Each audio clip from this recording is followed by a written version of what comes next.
Hola, buenas tardes. Damos inicio a un nuevo programa de Con Diálogo es Distinto, aquí en Radio Agricultura y a través de YouTube en Agricultura TV.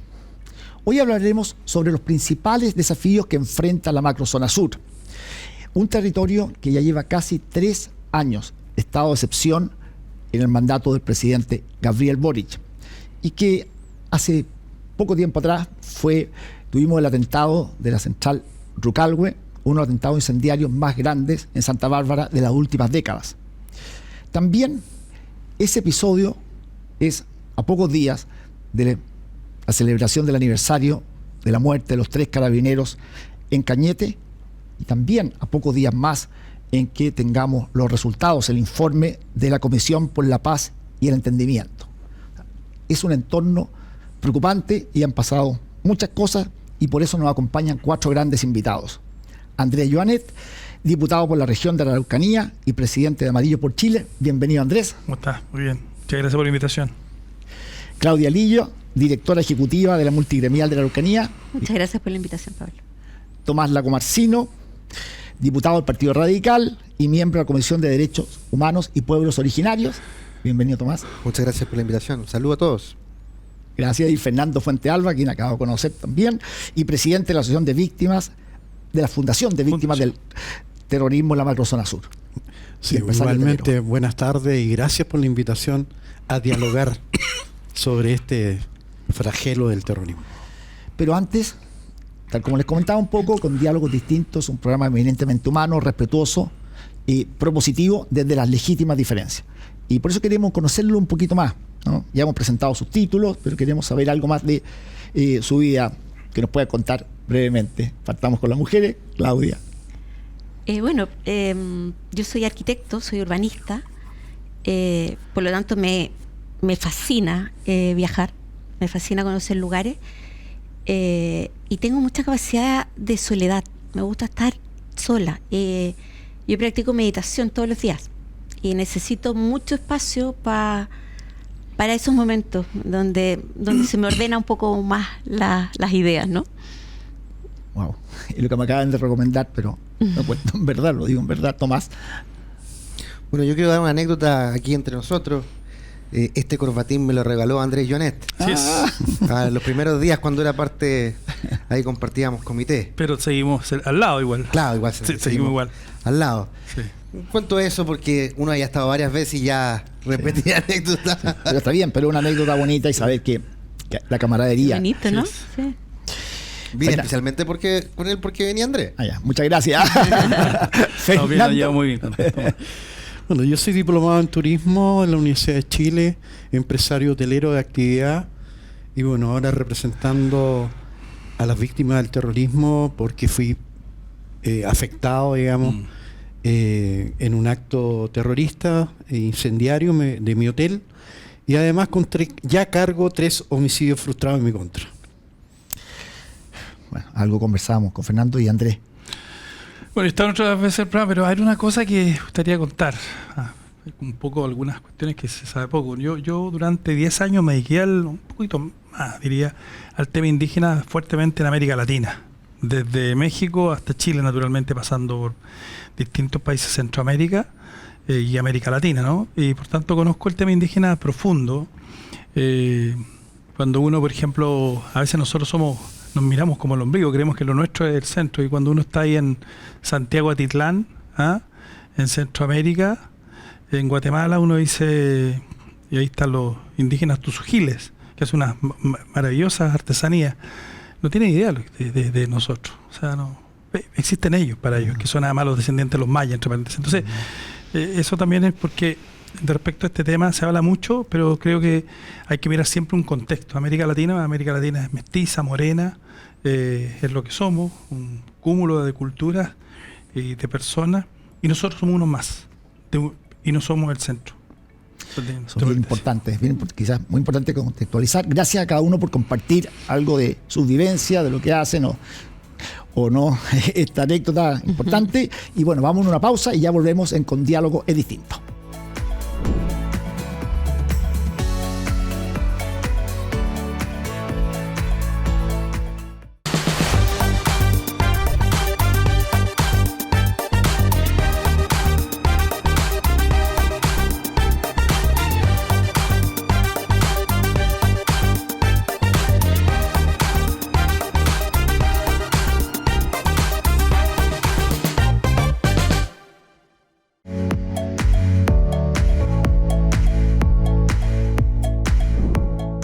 Estamos de vuelta en nuestro programa Con Diálogo Distinto, pero antes tengo que aprovechar a saludar a uno de nuestros auspiciadores, AFP Capital.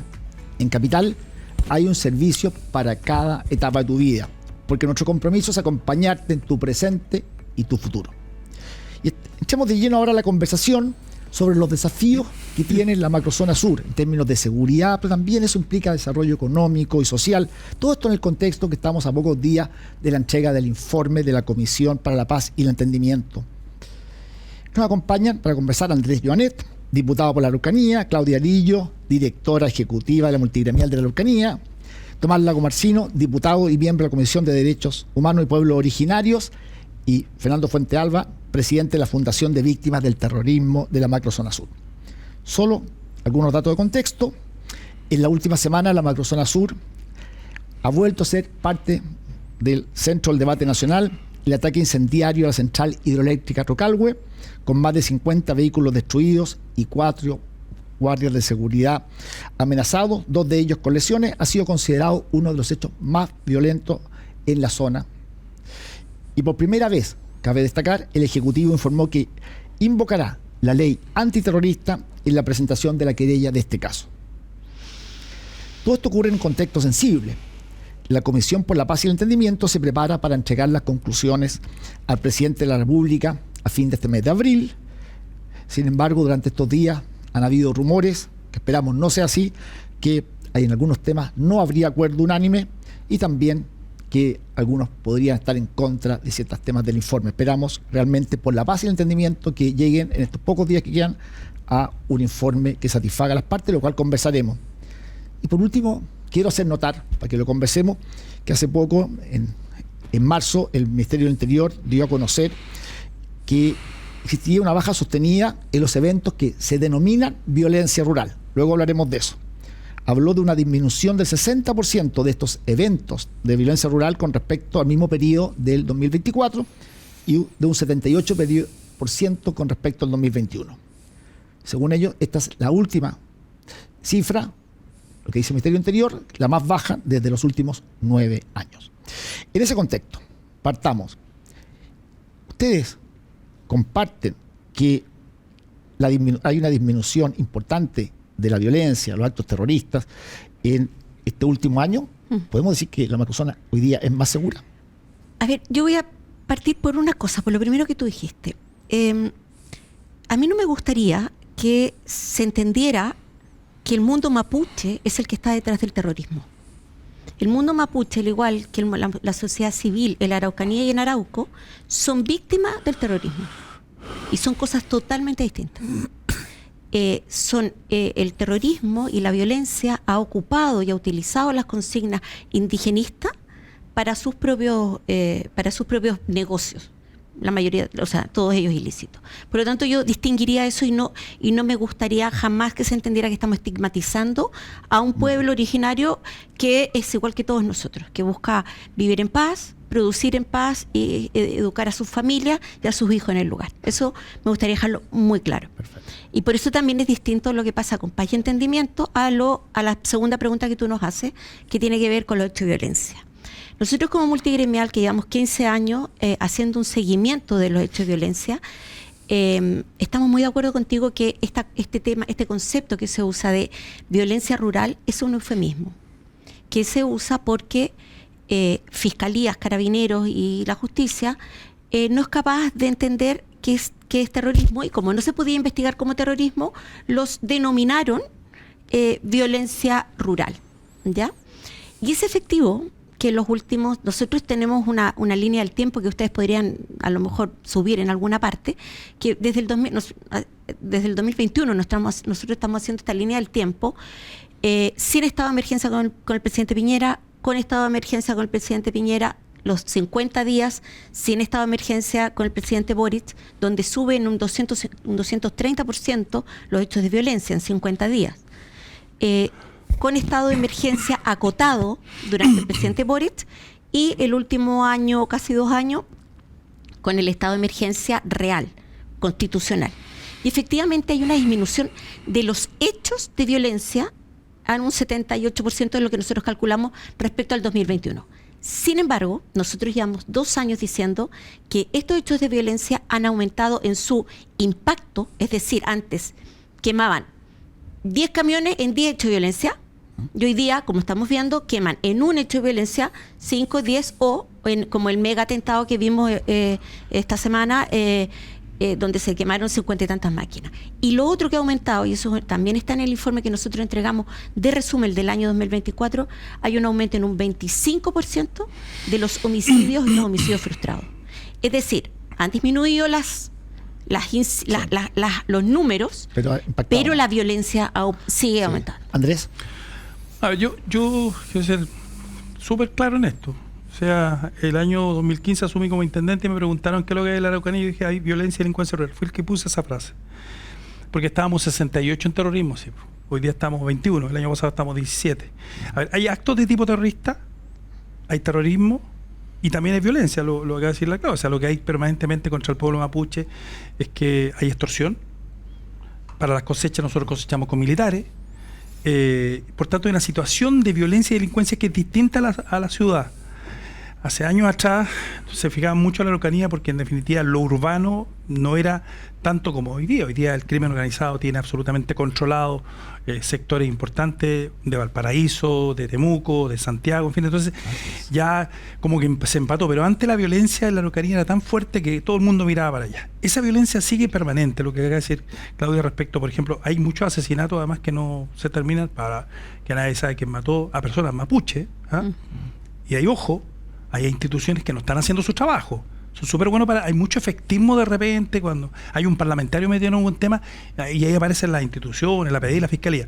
Pero quiero decirte que en este país un 40% de imputados no conocidos finalmente terminan cerrándose los casos. Quiero decirte que hoy día hay más de 250 personas, o sea, cuerpos en el Instituto Médico Legal que han reclamado hace más de 1000 días.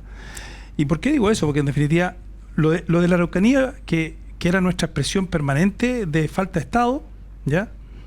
Hoy día en el país en general es más o menos similar. Ahora, ¿existe terrorismo en la Araucanía? Sí, existe. No lo señalamos nosotros, lo dice el Índice Internacional de Terrorismo, que estamos en lugar 21, Colombia está 15, el año pasado estábamos 17. Por tanto, hay una situación que se normalizó en el país y que nosotros vivimos esa normalidad, entre comillas, y que nosotros convivimos con terroristas. Porque en definitiva, si de verdad las instituciones, no solo el gobierno, no solo el gobierno, también la policía, también los militares. Nosotros hemos pedido que concurra la ministra de Defensa, porque yo quiero saber qué pasó con la Armada. La Armada es la que tiene que controlar ese sector. O sea, se está construyendo una central donde hay un movimiento, etcétera. Tú tienes que tener cierta vigilancia. Nosotros cuando trajimos, me acuerdo, Claudia, se recordará, trajimos la inversión de $500 millones para el parque eólico Malleco. Nosotros teníamos un punto fijo, porque lo más seguro era que te iban a atacar. Entonces, o cuando se llamaba la iglesia, tenemos ciertos puntos fijos. Entonces, yo creo que aquí primero, efectivamente, han bajado, pero han bajado con respecto de qué. Porque si uno compara históricamente, hay varios hechos que ya no incluyen en esto, en esta estadística. Pero todos los días en la región de la Araucanía y en la macrozona sur hay hechos de violencia, ataque. Estos grupos te dominan, ¿cierto? Tú te metes por un camino, te paran, te cobran peaje, te matan los animales, etcétera. O sea, la situación de violencia es permanente y por tanto las cifras no son para nada para alegrarse. Lo que hemos hecho es tirar una situación que existe, y hoy día hay terrorismo duro y puro en la Araucanía. Tomás, tu visión. Yo creo que primero que todo hoy día no estamos en la misma situación de hace 2, 3 años atrás. No me voy a referir a los aspectos más territoriales porque no soy quien desde la mirada de otra región, desde Valparaíso. Pero hoy día hay una mirada política, yo veo distinta, en la cual un sector de la izquierda, me atrevería a decir, real o falsamente, lo vamos a ver cuando dejen de ser gobierno, efectivamente se ha convencido parcial o totalmente, no la totalidad de la izquierda, pero sí una parte de ella, que efectivamente no era una cuestión romántica, los pueblos originarios, que habían efectivamente delitos, que efectivamente habían terrorismo, que efectivamente habían crimen organizado, y yo espero que eso que se ha construido que no creo que hubiera sido posible hacer un gobierno de derecha, por ejemplo. Quizás solamente era posible en un gobierno de izquierda. Efectivamente no se retroceda, independiente de quién asuma el 11 de marzo del próximo año. Eso yo creo que es un punto relevante porque efectivamente un sector de centro izquierda se ha visto muy tirante, nos hemos visto muy tirante por la izquierda en estos temas, callando o no poniendo el acento cuando había que hacerlo, y esperemos que esto no volvamos a foja cero. Eso es lo primero que espero desde el mundo político. Y en segundo lugar, sobre todo de quienes tenemos una mirada externa de lo que se vive en la Araucanía, yo agradezco mucho siempre a Andrés, que cuando recién habíamos ambos asumido, compartíamos comité y ya no. Bueno, no puede ser perfecto, Andrés. Así es la vida. Así es la vida. Me invitó a conocer la situación que se vivía en la Araucanía, uno como externo. Y a mí dos cosas me quedaron muy marcadas y finalmente hacen que uno tenga una visión o cambie un poco su visión, y por eso quiero transmitirlo, porque al fin y al cabo, si se me hicieron sentido a mí, pueden hacerle sentido a otras personas. Y primero que todo es cuando veníamos, habíamos andado por una carretera, llegamos, me parece que fue a Cañete, no me acuerdo exactamente. Imperial. Que llegamos y dijeron, y no les dispararon en el camino, y nos contaban ahí los vecinos, nos mostraban incluso los vehículos que tenían disparos de bala, y que nos contaban que entre los arbustos, sin ninguna motivación, sin nada, ningún propósito, más que exclusivamente causar terror, le disparaban a los vehículos que transitaban por esa carretera. Y un segundo hecho fue cuando conversamos con un padre mapuche que nos contó que su hijo, que tiene todo el legítimo derecho de trabajar donde quiera trabajar, había entrado a trabajar a una forestal y le habían sacado la cresta a otros mapuches por haber entrado a trabajar a una forestal, siendo que era su fuente de trabajo, la forma en la cual llevaba el alimento a su familia, y son esos hechos que cuando uno lo conversa no lo ve por los medios, no te lo cuentan en terreno, es cuando uno, yo creo que reflexiona, se da cuenta de la mirada centralista que uno puede tener o externa, y dice, aquí no hay que mirar para el lado, y esperamos que el sistema político en su conjunto, una vez se instale un nuevo gobierno, dependiendo del color que sea, esto que ya desde la visión política o el mundo político ha aceptado, no se retroceda. Fernando, tú que lo ves, no solamente como empresario, sino como víctima, ¿qué nos dices? Lo que puedo decir es que, o manifestar claramente, es que no voy a generalizar en lo que voy a decir, pero sí soy muy responsable en decirlo. Tenemos una clase política que está viviendo una realidad absolutamente paralela a lo que está sucediendo en la macrozona sur. Una cosa es lo que comentan o lo que te dicen, y otra cosa es lo que vive o lo que uno vive diariamente viviendo en la zona. Lo que mencionaba acá el diputado, tenemos zonas donde le cobran peaje a la locomoción colectiva, donde va todo el mundo, va gente mapuche, chilenos, como se les quiera denominar, y eso sigue ocurriendo la extorsión, siguen ocurriendo el afigiato, el robo de animales, robo de vehículos, asaltos a personas particulares cuando se van a abastecer de suministro a una localidad cercana, le roban lo que compran en el supermercado. O sea, estamos en zonas que no existe el Estado de Derecho, y yo hago responsable a la clase política. Hay excepciones que sí tienen un conocimiento real de lo que está sucediendo, pero hay otros parlamentarios que realmente yo los llamo a la responsabilidad. Aquí estos temas del terrorismo, nosotros lo tenemos que mirar con una visión país. El daño que se está haciendo al área productiva, y no solamente eso, que hay muchas cosas que yo lo manifiesto normalmente en otros programas. La Araucanía es donde se produce prácticamente el 40% de la industria alimentaria del país, de lo que consumimos en Chile. Esa es la gravedad que tiene todo esto además. O sea, no es solamente un tema específico de ataques al área forestal, o en este caso lo que ocurrió hace poco, ¿no es cierto?, a un ataque a la construcción de una central hidroeléctrica, sino que también al riesgo de la soberanía alimentaria de nuestro país. Entonces, yo llamo al sentido común, y que dejemos un poco de lado la ideología o la mirada que queremos tener desde nuestra ideología particular, digamos, sino y comencemos ya a trabajar en algo mucho más integral, ¿no es cierto? Y sobre todo en el tema de la reparación a las víctimas, que llevan años y en algunos casos décadas esperando el poder recibir un apoyo para volver a reactivar su vida normal, sí, entre comillas. Ya vamos a retomar el tema después de las víctimas, Andrés. Y bueno, primero si comparto, ¿no?, que el mundo político en general, no tu caso en particular, no ustedes, que ha tomado plena conciencia de lo que sucede, están tomando las medidas, y también preguntarte si el estado de excepción, que ya lleva 3 años, ¿cuán efectivo creen ustedes que ha sido, y si debe mantenerse o qué más se puede hacer? Porque muchos se preguntan. Yo creo que esto es una cuestión netamente de voluntad política. Tengo un solo matiz con Fernando. Yo creo que además de la clase política, es la élite política. Y cuando digo la élite política, estoy hablando de los medios de comunicación.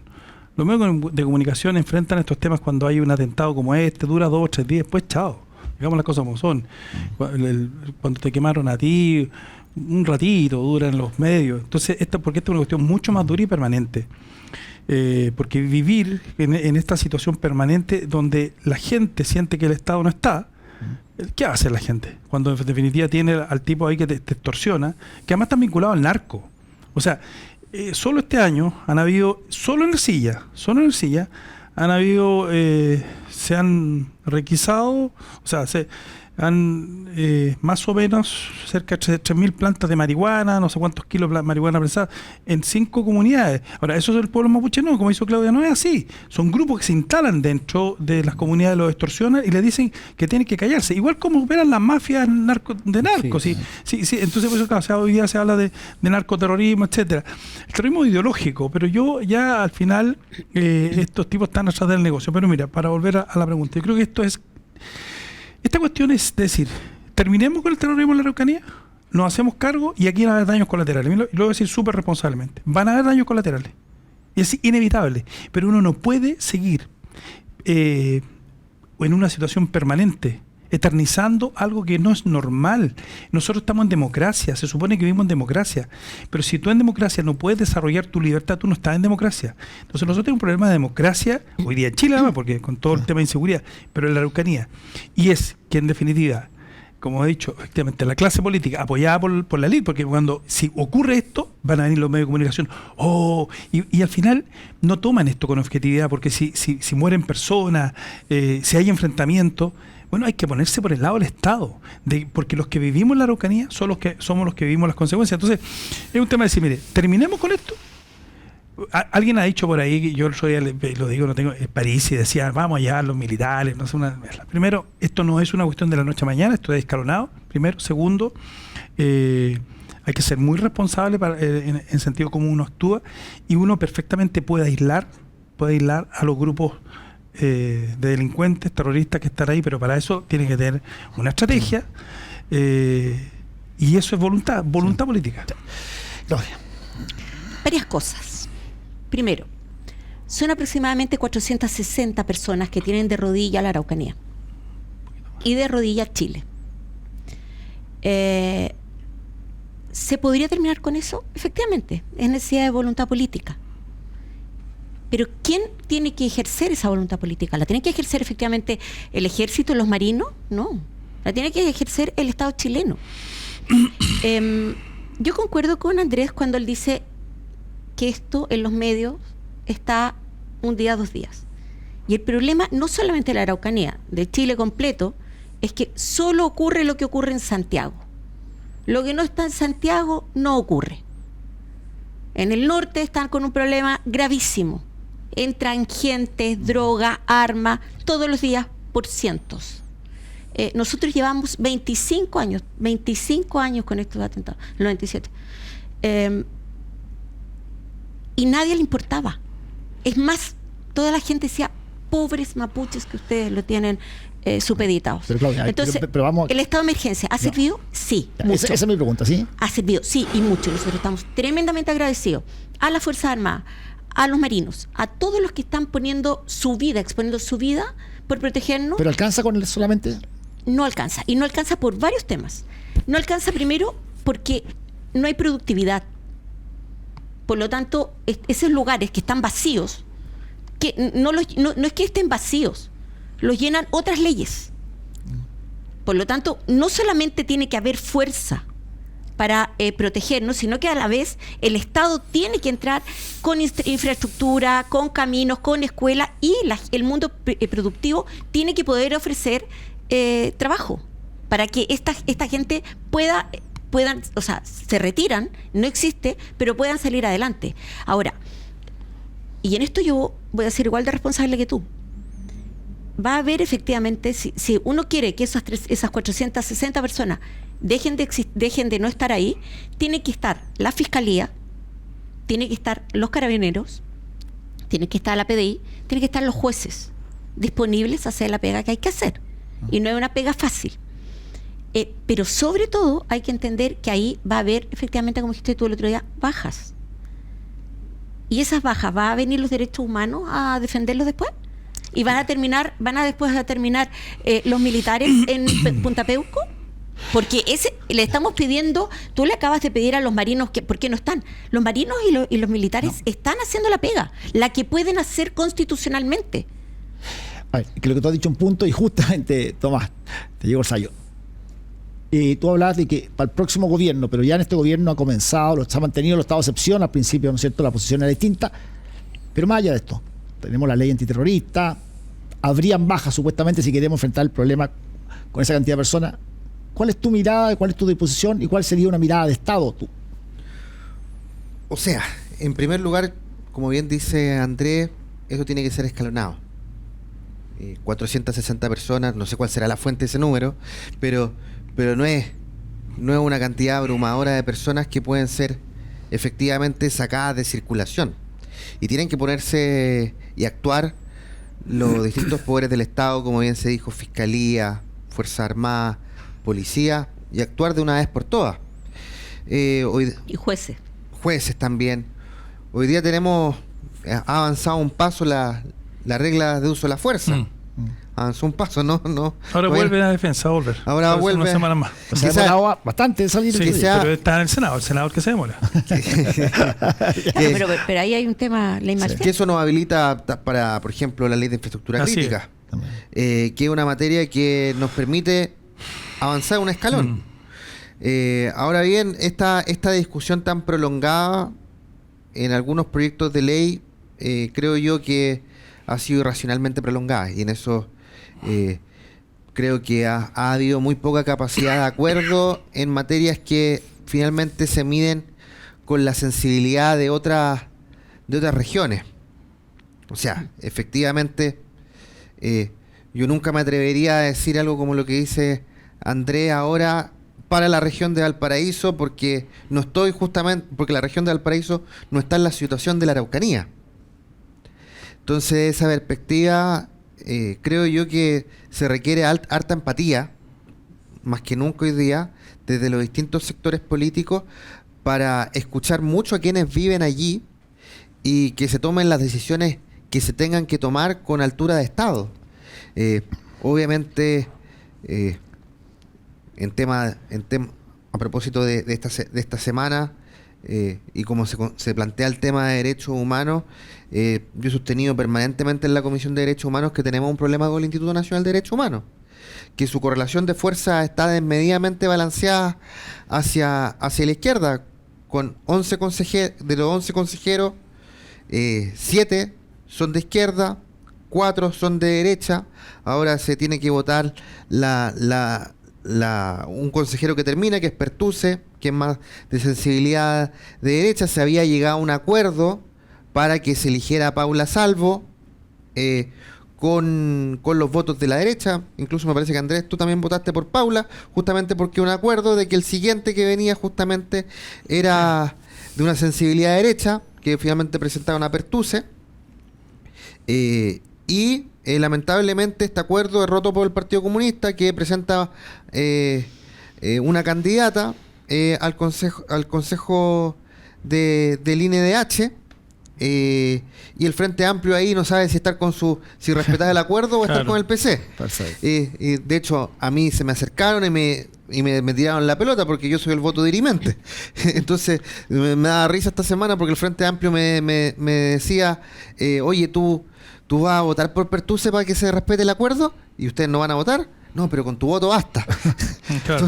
Entonces obviamente ahí tenemos un problema porque va a tener nuevamente va a mantener un Instituto Nacional de Derechos Humanos desbalanceado. El siguiente, me parece, consejero que termina su periodo es Donoso, que fue nombrado por el presidente Piñera, y por tanto lo nombraría. Sí, no quiero alargarme. Entiendo, no, entendí lo que dijiste. Por tanto, estamos hablando en el fondo de qué actitud toma los derechos humanos, ¿no es cierto?, con respecto a la actitud pluralista y autónomo. Exactamente. Y ahí también todo el mundo político e institucional, ¿qué espera realmente? Porque ya dijiste que hay una responsabilidad muy grande, pero ¿qué esperan ustedes, ¿no?, que viven allá, que lo sufran allá, y tú que lo... Bueno, yo insisto en lo siguiente. Bueno, nosotros ya esta vez ya no esperamos mucho. Y soy muy claro en esto. Ya estamos finalizando, estamos al puertas de elecciones parlamentarias y presidenciales, por lo tanto, lo que sí esperamos es que los nuevos electos, quienes sean, o reelectos... Lo voy a poner de otra forma. ¿Qué espera que planteen todos los candidatos? ¿Qué esperan de los candidatos presidenciales que planteen derechamente? Porque la gente no puede seguir viviendo así. No, por supuesto. O sea, lo que planteen, que sean más coherentes con lo que dicen y con lo que hacen. Porque dicen muchas cosas en campañas, políticas, ¿no es cierto? Sí. Pero después es cosa de uno revisar las votaciones, votan absolutamente distinto. Y como bien lo planteaba Andrés, la situación sigue agravándose en la Araucanía, y eso no puede prolongarse en el tiempo. Estamos hablando de que en nuestras regiones afectadas por esta situación de violencia han retrocedido enormemente. No hemos podido crecer. Es que no tenemos cómo otorgar las garantías mínimas para inversión, ya sea nacional o internacional. Entonces, ¿cuándo van a tomar conciencia desde una mirada integral de lo que estamos viviendo? Porque no es solamente aquel que le afecta directamente. Porque yo lo he planteado, Pablo. Cuando a ti te atacan, cuando tú eres víctima del terrorismo, de estos grupos, a ti no te preguntan de qué partido político eres, o de qué religión practica, o de qué equipo de fútbol eres fanático. O sea, aquí el que le tocó, le tocó.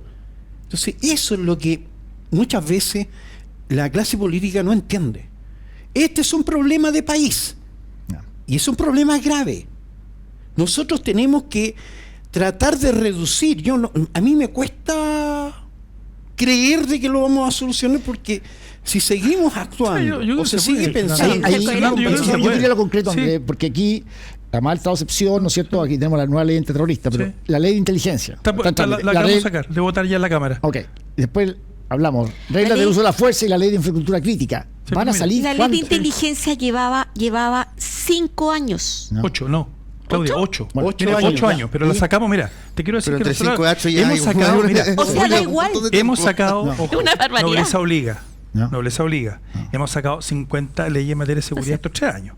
Hemos hemos trabajado mucho, estamos trabajando a turno doble. No, yo te quería plantear dos temas. No.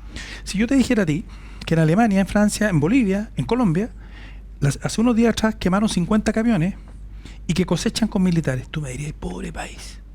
Pobre país.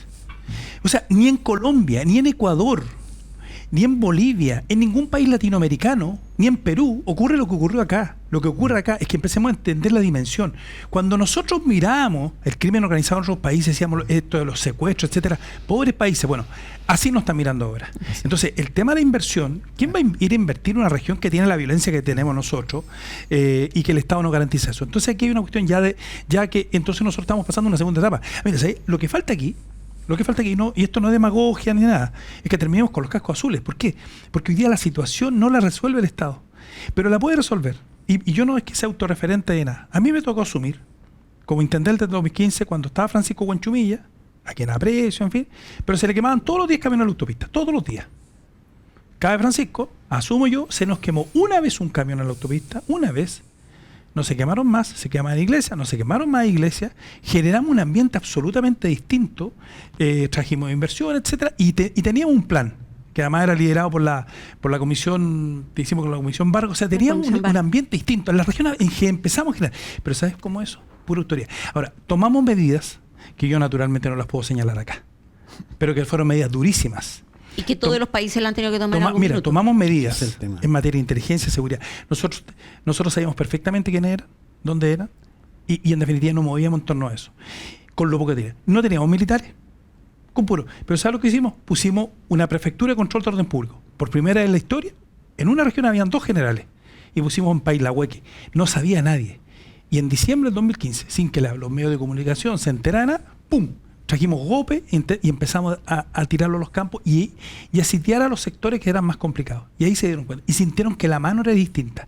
Cuando los grupos terroristas o crimen organizado se dan cuenta que la mano es distinta, retroceden y es inevitable. Y eso es lo que no ha habido y eso es lo que hay que hacer. O sea, cuando digo voluntad política, ese mensaje, está el plan. El plan en materia productiva, etcétera. Pero el plan en materia de seguridad es este y lo vamos a hacer cueste lo que cueste. Y ahí, ¿qué esperan ustedes del nuevo ministro y el nuevo Ministerio de Seguridad?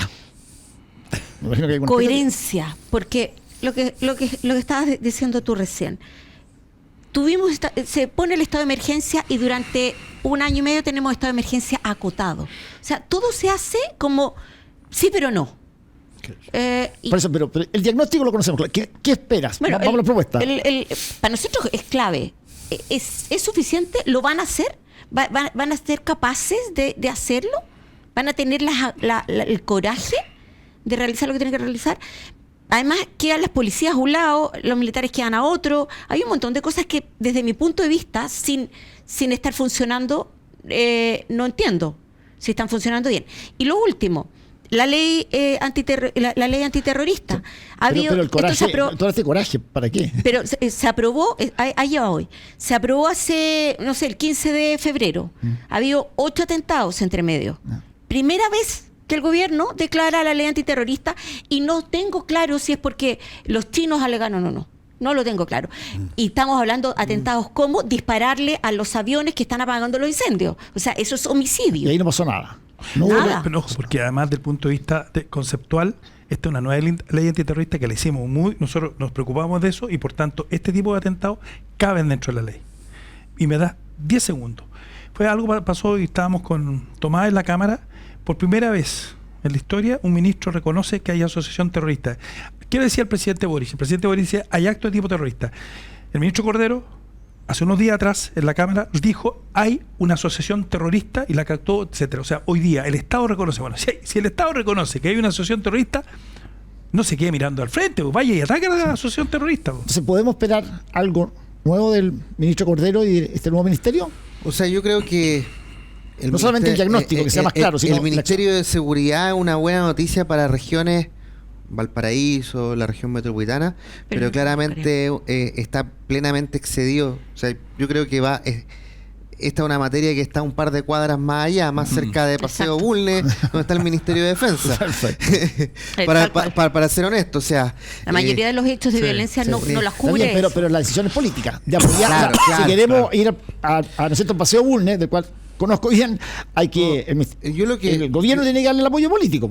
¿Va a haber ambiente para eso? Yo insisto, se ha corrido el cerco y que el ministro Cordero, el ministro de Seguridad Pública, elegido por el presidente Gabriel Boric, efectivamente diga aquello A mí me parece... Pero la asociación terrorista, o sea, él reconoció. Es un Y lo hecho dijo. político Sí. que uno Pasó, lee. pasó colado. Ahora, Sí. el punto... Sí, importante. El Está bien. punto es que efectivamente, cuando se termine el gobierno del presidente Gabriel Boric y parta quien parta, quienes formaron parte de esa coalición tuvieron... Respeten. mantengan la Eso es consistencia. Sí, sí. Bueno, Mantengan la consistencia, porque si no, esta escalada va a durar... Pablo, tú fuiste alcalde de Santiago. Si tú como alcalde hubieras dicho, mire, hay vendedores ambulantes en Santiago y listo, y pasas todos los días y no hace nada con los vendedores ambulantes. A ver, momento, pues. Si usted reconoce que hay vendedores ambulantes, usted no hace nada, usted efectivamente... Tú has amenazado a muerte, sí que conozco Absolutamente perfecto. hay una Ok. responsabilidad. doctor, Ahora, a ver, el sí. ministro acaba de reconocer Sí. que hay asociaciones terroristas. Entonces, yo ese día le dije, bueno, entonces, ahora que usted reconoció que hay asociaciones terroristas, actúe como tal. Lo que Fernando. pasa es que lo que yo veo es que este gobierno al menos no tiene ningún ahorro de confiabilidad. Recordemos el caso cuando envía a la ministra Siche a la Araucanía y la reciben con balazos. Y esto se volvió a repetir hace pocos días atrás, cuando fueron a tratar de sumar el cuerpo Cuerpo de Marchán, Marchán. De Pablo ¿no es Marchán. cierto? Y Sí. vuelve a ocurrir exactamente lo mismo, estando en un estado de excepción, acompañados las policías justamente con el resguardo de la Armada, y tuvieron que salir Pero es No, distinto, arrancando. porque una De cosa los pareciera militares, para la no, no, no. chacota. No, los militares. Lo primero Están los era, militares ahí. lo primero era Están para la los militares. chacota y lo Sí, da lo segundo mismo. efectivamente fue una superación de la fuerza. O sea, lo primero era una chacota que iba sin escolta, así Sí. como aquí yo te las traigo, Peter. Pero Ah, representaba al No, Estado no, chileno. no, claro, pero su Claro, actitud... pero disculpa, Además, pero estamos ella- hablando, ella- Pero en la Además- segunda había Sí. más de 90 efectivos. sí, Sí. y estamos, Dime. estamos hablando además que era una representante del Estado de Chile. Y nada más ni nada menos que una ministra La segunda del vez. Interior. la primera, claro. O sea, a ver, ¿de qué estamos hablando entonces? No pueden existir en el país territorios que no sean controlados por el Hay por el 12.000 Estado. hectáreas. Oye, Hay 12.000 hectáreas pero donde no es se que puede ella no entrar. evitaba Una el pregunta cargo. cortita perdón, una pregunta No, cortita, pero porque eso mira, ya es un tecnicismo, Fernando, no, una pregunta que corta eso- solamente porque nos quedan pocos minutos. Tanto para hablar. A cada uno le quiero preguntar, solamente en breve, porque es para otro programa ya, si esperan que lo que salga del informe, ¿no es cierto?, de la Comisión para la Paz pueda tener efecto real en el tema que estamos viendo, al menos, bueno, Tengo, sí, yo soy una persona de esperanza, pero siempre yo creo que quedó coja la comisión. Está bien, no era su objetivo, porque no es el objetivo el tema de la seguridad. Pero la verdad, yo soy una persona que tiene esperanza, o puede ser optimista, pero tengo un solo detalle: que se demoró demasiado en entregar, y eso significa que le va a dejar este fierro caliente al próximo Así gobierno. Yo creo lo mismo que Andrés. Yo creo que los que habitamos en la Araucanía y en Arauco somos los que tenemos más esperanza. No conocemos muy bien. Nosotros hemos hecho ciertas observaciones, ¿no? El que los 8 comisionados estén de acuerdo que hay que modernizar la ley indígena, eso ya es un check importante. El que se pueda acotar las personas que postulan a tierras es un cheque importante, porque la tierra es finita y las personas somos infinitas. No podemos seguir manteniendo una deuda Sí. eterna. Tú no puedes tener una deuda eterna. Y lo otro que es importante desde nuestro punto de vista, no solamente, o sea, no es tierra. Hay muchas más alternativas y hay que modernizarlo. Eso fue una ley mal aplicada, una política pública mal aplicada, que desde mi punto de vista se utiliza como instrumento de desplanificación territorial, porque Sí. tú repartes en cualquier parte del territorio, repartes sí. en cualquier parte del territorio gente, y nunca va a ser Sí. suficiente el camino, los colegios. Claudia, estamos de acuerdo en eso, pero la pregunta es si tú crees que hace un aporte para Yo la creo- seguridad, yo- para la seguridad de la macrozona. no era O va a ser parte de más lo- bien una cosa de muy largo plazo. No creo que sea de largo plazo, creo que no es su tema, y creo que corren por carriles distintos. Perfecto. ¿Es tu misma mirada? Obviamente uno no puede sino tratar de tener esperanza, porque Complementario. si no, Sí. si quienes representamos al Estado, cada uno de nuestros distritos perdemos la esperanza, el Estado se desconfigura y pierde sentido. Aquí efectivamente esto va a ser un aporte, pero yo creo que el aporte hoy día lo han dado los parlamentarios de la zona. Yo en eso reconozco a Andrés, que ha sido un misionero en la Cámara de hacer presente la mirada de que la realidad no era otra. Y eso lo he instalado, yo se lo reconozco aquí, público y frente a todos. El punto insisto, más allá del documento, es la sostenibilidad de lo que se ha construido hasta el momento. Es decir, el próximo gobierno tiene X color político, supongamos que distinto color del actual, la centroizquierda va a mantener la posición que ha tenido consistente en este gobierno, o se va a dejar nuevamente capturar por la izquierda, a esa mitad de la izquierda que hoy día ha tenido un nivel mayor de entendimiento, volver a su eje original. Perfecto. Esa es la mirada, porque finalmente si no, lo que hemos avanzado puede retrocederse. Eso es muy un sopetón. interesante. ¿Ah? Pero dijimos, pero Fernando primero, Fernando. Pero lo último es muy interesante No, porque pero funciona Fernando, muy bien sí. como No, yo bancada. estoy de acuerdo que tienes una política de Estado, pero quiero escuchar a Fernando. Sí, mira, yo quiero manifestar lo siguiente. Obviamente uno tiene que tener esperanza, porque de lo contrario, ¿no es cierto? Pero yo la verdad que tengo serias dudas. Y serias dudas basadas en lo que hemos vivido. La pregunta que nosotros nos hacemos, y como representantes de las víctimas, ¿irán a respetar lo que se dice? ¿Irán a respetar lo que se firma? Porque esto ha sido una constante. Esto no es exclusividad de esta mesa que se creó en este gobierno. Porque, insisto, este es un problema país. Y esto se ha venido...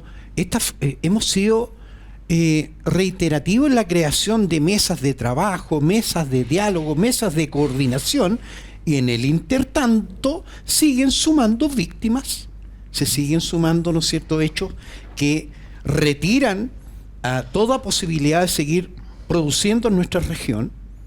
Entonces, yo la verdad tengo serias dudas, porque, insisto, yo tengo una frasecita que viene al caso: si no se habla con la verdad, las posibles soluciones no van a dar resultado.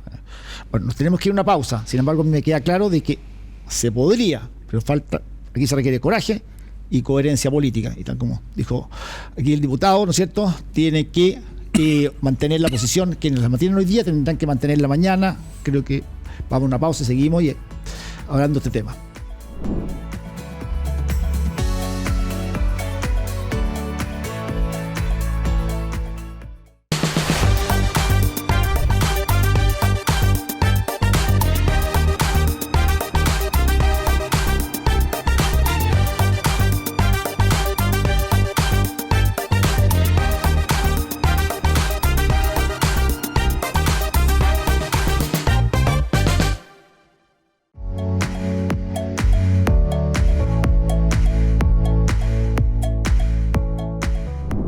Estamos de vuelta en nuestro último bloque con Diálogos Distintos, hablando sobre la situación de seguridad en la macrozona sur y los desafíos que debe enfrentar para poder salir adelante, la esperanza de muchos. Y ahora tenemos la última parte. Cada uno de nuestros invitados tendrá 1 minuto por reloj para dar su conclusión. Partimos con el diputado, Partido Radical y miembro de la Comisión de Pueblo Originario de Derechos Humanos, Tomás Lagomarsino. Yo creo que es importante hoy día observar quiénes votan a favor de los estados de excepción. Frente Amplio, Partido Socialista, los integrantes del Partido Radical, y en la eventualidad que el gobierno lo asuma algún integrante de la oposición, que observemos cómo continúan esos votos de los mismos partidos. Si es que ante las mismas circunstancias van a seguir votando de la misma forma, o se va a votar de una forma distinta, estando en la misma circunstancia, solo porque cambia el color político de quien gobierna. Eso finalmente nos va a dar la posición de una política de Estado de cómo enfrentar esta situación que claramente es insostenible. Muchas gracias, diputado. Fernando Fuentealba, presidente de la Fundación de Víctimas, ¿no?, de la macrozona. ¿Qué nos puede decir? Sí, yo, tomando justamente el comentario del diputado, qué importante es la responsabilidad que tiene la ciudadanía en elegir bien a sus autoridades. Porque justamente, si seguimos votando exactamente por los mismos, no esperemos resultados distintos. O sea, lo que acaba de manifestar el diputado, que si la izquierda va a seguir, ¿no es cierto?, en esa postura o va a cambiar, bueno, a los ciudadanos, ¿no es cierto?, que estamos viviendo este flagelo, yo les llamo a la responsabilidad. Por favor, elijan bien. Infórmense bien de cómo han actuado, de cómo han votado y de cómo han tomado la seriedad de esto que estamos viviendo nosotros en nuestra zona. Porque esto está afectando no solamente a nosotros, está afectando el futuro de nuestros hijos y de nuestros nietos. Por lo tanto, tenemos que saber de una vez, una de las soluciones, ¿no es cierto?, es elegir bien. La segunda, que yo espero que vaya a la misma velocidad, las soluciones para tratar de controlar el tema del terrorismo, pero también, por la extensión, también la reparación a las víctimas. Vale. Claudia Lillo, directora ejecutiva de la Multigremial de la Araucanía, tu minuto. Yo creo que el dolor que ha vivido la Araucanía y Arauco en los últimos 25 o 30 años es el dolor de Chile. Hemos sido punta de lanza en las peores facetas que puede tener una sociedad dividida, donde la violencia le gana al entendimiento, al diálogo, a la conversación. Creo que tenemos una oportunidad notable a partir de lo que ya hemos caminado gracias al estado de emergencia, a las conversaciones que se han dado efectivamente en la Cámara de Diputados y de Senadores, a lo que está ocurriendo con las fiscalías, con las policías, con toda la sociedad civil en su conjunto, de darle la vuelta. Porque si le damos la vuelta a lo que pasa en la Araucanía y en Arauco, podemos darle la vuelta a Chile. Y eso habla de un futuro que es esperanzador. Pero para eso necesitamos, como dices tú, consistencia, necesitamos coherencia, necesitamos fe y además necesitamos trabajar y construir en conjunto, no separadamente. Y espero que estemos a la altura de los requerimientos que tiene la Araucanía y Arauco. Andrés Joanet, diputado por la Araucanía, presidente de Amarillo, ¿qué nos dice? A ver, la Araucanía exporta 7 veces menos que la región del Maule, pero el cambio climático nos favorece, podríamos ser por lejos la región más rica de Chile.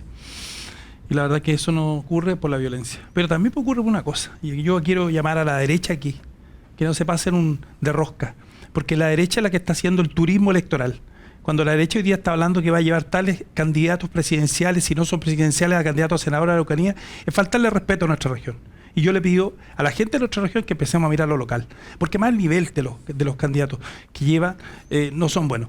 Ocurrió con el senador Espina, ocurrió con el senador Kast. Yo no hablo sin eufemismo, directo. Lo llevaron y nunca más volvieron. Digamos las cosas como son. Nosotros en la región de la Araucanía tenemos capacidad y además podemos resolver nuestros problemas. Pero cuidado, la derecha lo que está haciendo, y sobre todo la extrema derecha, es que quiere llevar candidatos de afuera, que son candidatos presidenciales, para hacer turismo electoral. Eso no lo podemos seguir soportando ni aceptando, porque eso también daña mucho a nuestra región. Muchas gracias, Andrés. Muchas gracias a cada uno por la valentía de expresar lo que ustedes piensan y ojalá por el futuro de la Araucanía. Y como siempre, nos vemos el próximo domingo a las 2 horas en un nuevo programa con diálogos distintos. Pero síganos a través de nuestras redes sociales, en YouTube de Radio Agricultura y en nuestro podcast a través de Spotify y Apple Podcast.